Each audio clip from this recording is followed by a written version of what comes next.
বাংলাদেশে কিছু ফ্যামিলির হাম সাথ সাথ হে এই ধরনের চিত্রগুলো যে কতটা ভনিতাপূর্ণ, কতটা টক্সিক, সেটা আপনি আশেপাশে তাকালে দেখতে পারবেন। Most of them act like family.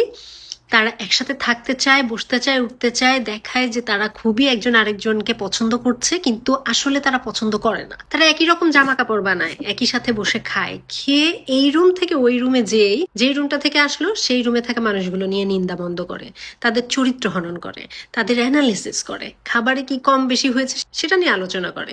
তো এই যে একসাথে থাকার অ্যাক্টিং, এটা ভীষণ টক্সিক। পৃথিবীতে প্রত্যেকটা মানুষের ডিফারেন্ট অপিনিয়ন থাকবে।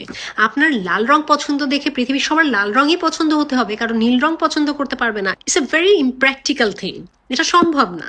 এখন আরেকজনের যে ভিন্ন ওপিনিয়ন থাকতে পারে, ভিন্ন মতাদর্শ থাকতে পারে, লাইফের ডিফারেন্ট গোল থাকতে পারে, এটা যদি আপনি মানতে না পারেন তাহলে বুঝবেন এটা আপনার সমস্যা। যদি কাউকে ভালো নাই লাগে, আপনার মিশতেই ভালো না লাগে, পিছনে 10টা কথা বলতে হয়, দূরত্ব বজায় রাখেন। কিন্তু একই সাথে আপনি বসবেন, থাকবেন, উঠবেন, কথাবার্তা বলবেন, পেছনে নিন্দামন্দ করবেন, এর থেকে টক্সিক বন্ডিং আর কিছু হতে পারে না।